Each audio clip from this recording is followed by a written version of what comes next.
Hello बच्चों, चलिए प्रश्न पढ़ते हैं। उस रेखा का समीकरण ज्ञात कीजिए।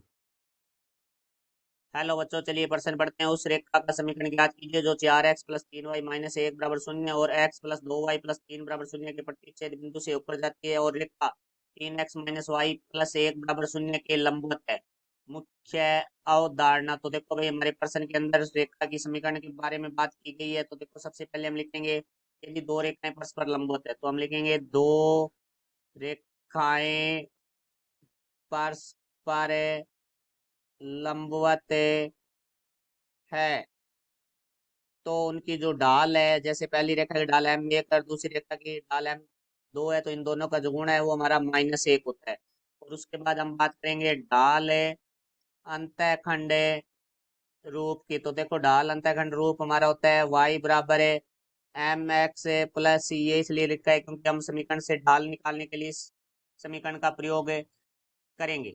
तो अब देखो, हमें रेखा की समीकरण पूछी गई है तो हम लिखेंगे एक बिंदु से जाने वाली रेखा की समीकरण जो कि हमारी होती है y-y1 बराबर mx-x1। x1 y1 है, वो हमारा बिंदु है जिससे रेखा जाती है, और m है उस रेखा की ढाल है। तो अब हमें प्रश्न के बारे में बात करते हैं। तो प्रश्न में हमें दो समीकरणें दी गई है, उनके प्रतिच्छेद बिंदु से ये समीकरण जाती है। तो हम इनका प्रतिच्छेद बिंदु निकालेंगे। तो हमारी पहली समीकरण है 4x+3y माइनस 1 बराबर 0, तो इसको हमने समीकरण नंबर 1 दे दिया। दूसरी समीकरण है हमारी x+2y+3 बराबर 0, ये हमारी समीकरण नंबर हो गई 2।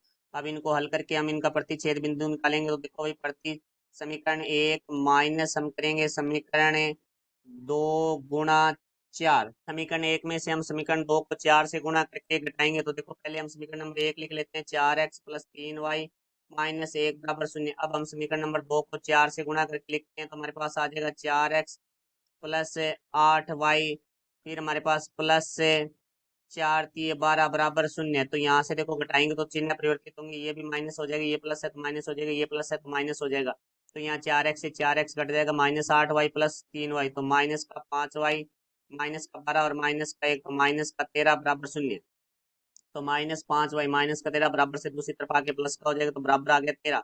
हमें y का मान निकालना है, तो -5 गुणा में तो बराबर आके भाग में हो जाएगा, तो यहाँ से आ जाएगा हमारे पास 13/-5। तो इसको y को हम लिख सकते हैं -13/5।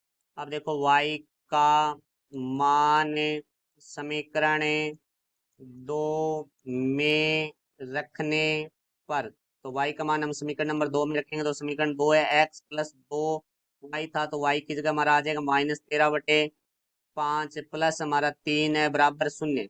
तो यहाँ से देखो, x प्लस माइनस माइनस है 13×26/5 प्लस 3 बराबर 0।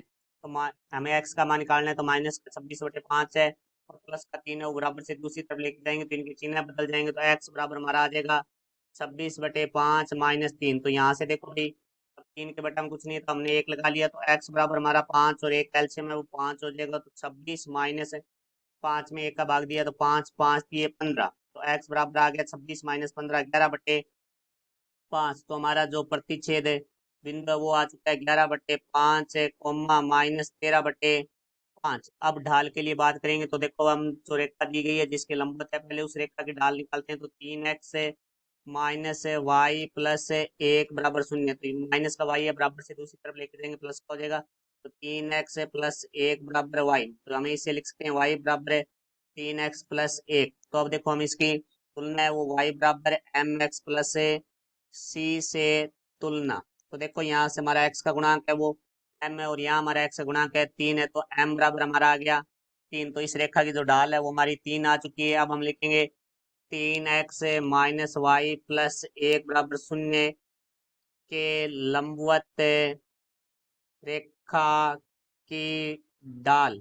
हमारी मुख्य अवधारणा में लिखा गया है कि इन दोनों लंबवत रेखाएं हैं तो उनकी ढाल का गुण है वो -1 होता है। तो देखो, यहाँ से पहली रेखा की जो ढाल है वो हमारे पास आई है 3 गुणा में दूसरी रेखा को हम m2 ले लेते हैं, बराबर है -1। तो यहाँ से m2 बराबर आ जाएगा -1/3।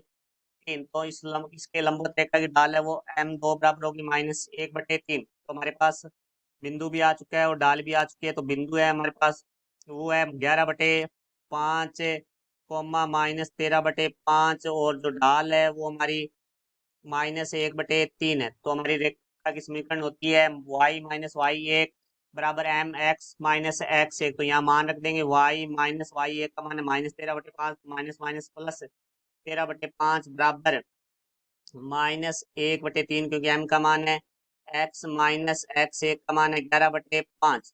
तो यहाँ से देखो भाई हमारा 5 एलसीएम आ जाएगा, तो यहाँ से आ जाएगा 5y प्लस 13 बराबर है -1/3। यहाँ से हमारा जो एलसीएम है वो 5 आएगा, तो 5x-11। तो यहाँ 5 से 5 कट जाएगा, ये 3 भाग में है, बराबर से दूसरी तरफ आके गुणा में हो जाएगा, तो ये आ जाएगा 3 गुणा 5y प्लस 13 बराबर माइनस हमारे पास आ जाएगा 5x-11। तो 3 का अंदर गुणा करेंगे तो 5 दिए 15y प्लस 13 दिया 39 बराबर माइनस का अंदर गुणा करेंगे -5x प्लस 11। तो ये बराबर से दूसरी तरफ लाएंगे तो माइनस का 5x है तो प्लस का 5x हो जाएगा, प्लस 15y प्लस 39 प्लस का 11 बराबर से दूसरी तरफ आके माइनस का 11 हो जाएगा, बराबर आ जाएगा हमारे पास है 0। तो यहाँ से देखो भाई 5x प्लस 15y 39 - 11, तो हमारे पास आ जाएगा प्लस का 28 बराबर 0। तो ये हमारी रेखा की समीकरण है, ये हमारे प्रश्न का उत्तर हुआ। आशा करता हूँ समझ आया होगा। धन्यवाद।